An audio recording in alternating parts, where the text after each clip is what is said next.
नमस्कार मित्रों, मैं फूलचंद झजड़िया अपने YouTube चैनल कानूनी नज़रिया पर आपका हार्दिक स्वागत करता हूं। आज कानूनी विषय पर चर्चा के क्रम में हम ये देखेंगे कि ज़मीन में गड़ा हुआ धन यदि किसी को मिलता है, जैसे मकान बनाने के दौरान नींव की खुदाई करते हैं या खेत में कोई हल जोत रहा है या अन्य कोई किसी कारण से कोई स्थान पर कोई व्यक्ति खड्डा खोद रहा है, तो ऐसे में ज़मीन में कोई गड़ा हुआ धन किसी को मिले तो वो धन किसका होगा, उसका हकदार कौन होगा,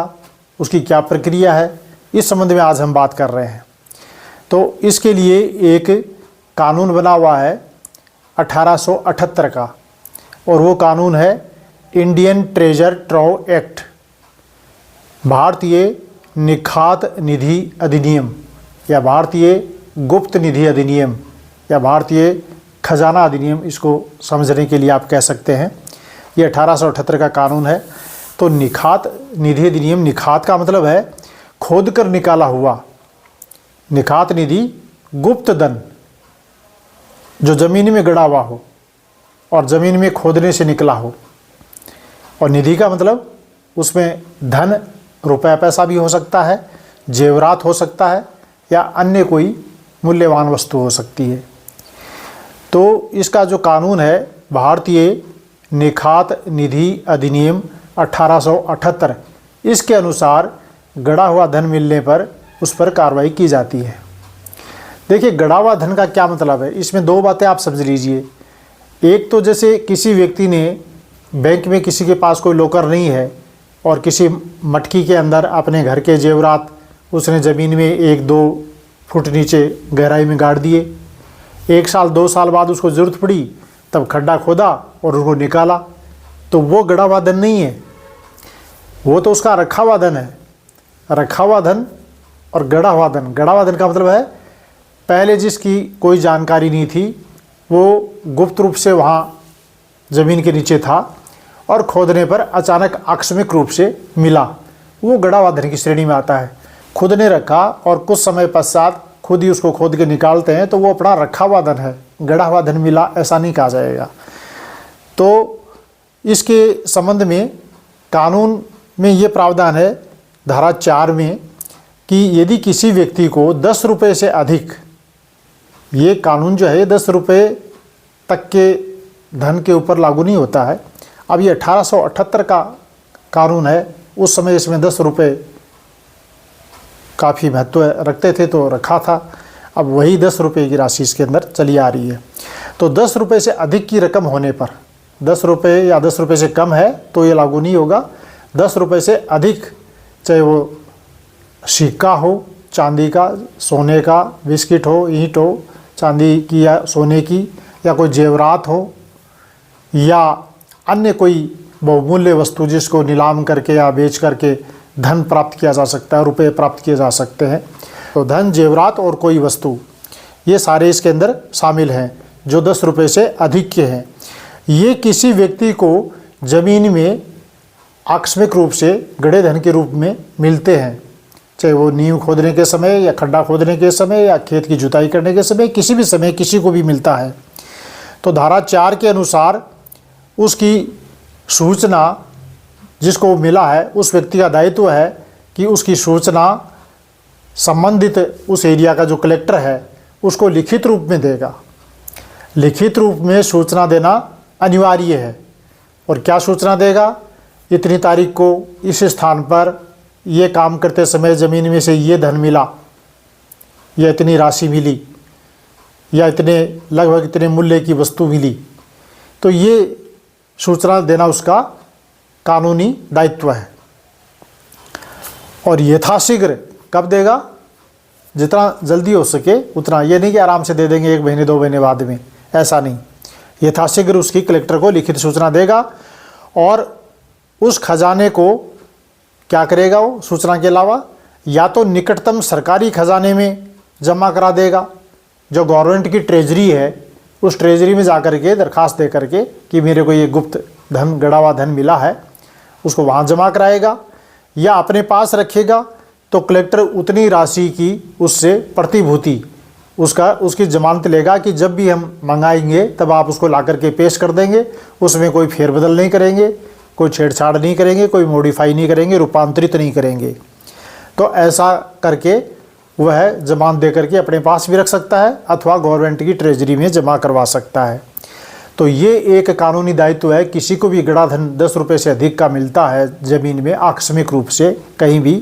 तो उसका ये दायित्व कानून में है कि वह कलेक्टर को लिखित में इसकी विस्तृत सूचना यथाशीघ्र देगा। अब मान लीजिए कि कोई व्यक्ति ऐसी सूचना कलेक्टर को नहीं देता है या उस धन को, निधि को अपने स्वयं के काम में ले लेता है, तो उसका क्या कोई सज़ा है, कोई दंड है, जुर्माना है? हाँ जी। तो इसी इंडियन ट्रेजर ट्रव एक्ट, भारतीय निखात निधि अधिनियम 1878 की धारा 20 में ये कहा है कि धारा 4 की पालना नहीं करने पर, यानी कि उस पालना में कलेक्टर को सूचना लिखित में देनी होती है, वो सूचना न देने पर या उस प्राप्त निधि को स्वयं अपने काम में ले ले, तो ऐसा करने पर उस व्यक्ति को 1 वर्ष तक का कारावास या जुर्माना या इन दोनों से दंडित किया जा सकता है। ये सज़ा का प्रावधान है। और ये जो पाने वाले को कलेक्टर के यहाँ सूचना देने पर उसका कुछ अंश दिया जाता है, तो वो अंश जो है वो भी उसको सूचना न देने पर या स्वयं के काम में लेने पर उसको कोई अंश बाद में नहीं मिलेगा, और उसको जो अंश मिलने वाला था उस धन के बदले में वह उसको न मिल करके सरकार में जमा हो जाएगा, सरकार में निहित हो जाएगा। तो ये एक कानून की धारा 4 में सूचना देना और धारा 20 सूचना न देने पर दंड का प्रावधान और उसको मिलने वाला अंश जो है वो सरकार में निहित होना या जमा होना, इसके बारे में कानून में प्रावधान है। अच्छा, अब कलेक्टर को सूचना दे दी पाने वाले व्यक्ति ने, जिसने पाया धन, तो कलेक्टर क्या करेगा? तो कलेक्टर दावेदारों से हाजिर होने की अपेक्षा करने वाली अधिसूचना जारी करेगा और उसकी विधि अनुसार जांच करेगा। एक अधिसूचना जारी करेगा, नोटिफिकेशन जारी होगा कि भाई ऐसे ऐसे धन इस स्थान पर इस तारीख को मिला है, इस प्रकार का धन है, और इसके धन के संबंध में यदि कोई क्लेम करता है, कोई अपना दावा होना बताता है कि ये मेरा धन है या मेरे पिता दादा परदादा का धन है, ऐसा कोई क्लेम करने वाला व्यक्ति है, तो इतनी तारीख को यहाँ आकर के अपना दावा प्रस्तुत करे और बताए कि किस प्रकार वो दावा कर रहा है, किस प्रकार उसका धन है। और ऐसा दावा करने वाला व्यक्ति तभी दावा कर सकता है जब वो धन 100 वर्ष के भीतर की अवधि में किसी समय उसका होना वो कथन करता है। यदि 100 वर्ष से भी अधिक पुराना धन वो गड़ा हुआ है तो उसका दावा करने का अधिकार किसी को नहीं रहेगा। तो ये जो अधिसूचना जारी की जाएगी, तो उसके बाद यदि कोई दावेदार आता है और कथन करता है कि इस पर मेरा हक है और इसका मालिक मैं हूँ, मेरे दादा ने या परदादा ने या पिताजी ने यहाँ इस तरह से ज़मीन में यहाँ गाड़ा था, ऐसा कोई क्लेम करता है, तो कलेक्टर उसको कहेगा कि ठीक है, आप अपने अधिकार को साबित करने के लिए सिविल कोर्ट में जाएं और सिविल कोर्ट में जाकर के दावा पेश करें और वहाँ से अपना अधिकार साबित करवा करके लाएं। यदि सिविल कोर्ट से वो अपना अधिकार साबित करवा के ले आता है तो कलेक्टर उसके अनुसार निस्तारण करेगा, और सिविल कोर्ट उसको ऐसा अधिकारी नहीं मानता है, हकदार नहीं मानता है, तो कलेक्टर उस हिसाब से उसका निस्तारण करेगा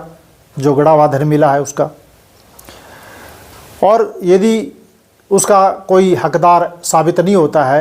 तो उसको स्वामीहीन संपत्ति भी घोषित कलेक्टर कर सकता है। और स्वामीहीन होने पर यदि किसी व्यक्ति को इस आदेश से आपत्ति है कि स्वामीहीन कैसे घोषित कर दिया, इसका तो दावेदार हम हैं, तो कलेक्टर के उस आदेश के विरुद्ध 2 माह के भीतर अपील भी आगे की जा सकती है। अब आगे एक और इसमें सूचना यह है कि अधिसूचना जारी करने के बाद और कोई दावेदार हाजिर नहीं होता है, मान लो कोई हाजिर ही नहीं हुआ, एक भी व्यक्ति नहीं आया, तो कलेक्टर वह निधि उस पाने वाले व्यक्ति को दे देगा कि भाई कोई दावेदार आया नहीं है, आपको ये संपत्ति मिली है तो ये आप रखो। और यदि कोई दावेदार हाजिर होता है और उसका दावा मान लिया जाता है, चाहे कलेक्टर स्वयं मान ले, चाहे सिविल कोर्ट में जाने के बाद में वहाँ से वो डिसाइड करवा करके लाए, वहाँ से अपना हक साबित करवा करके लाए, तो ऐसी स्थिति में कलेक्टर क्या करेगा, पाने वाले व्यक्ति को 10-15% इनाम से लेकर के 75% तक की राशि जितनी वो ठीक समझता है वो 3/4 तक पाने वाले व्यक्ति को दे सकता है और 1/4 हिस्सा उस दावेदार को दे सकता है। और यदि दोनों के बीच में कोई करार हो गया है पाने वाले के और दावेदार के बीच में कि भाई अपना आधी आधी कर लेंगे, तो कलेक्टर उसके अनुसार उसका निस्तारण कर देगा उनके करार के अनुसार। और आपत्ति होने पर,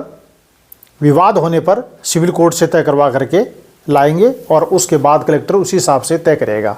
तो पाने वाले व्यक्ति को पूरी संपत्ति भी मिल सकती है,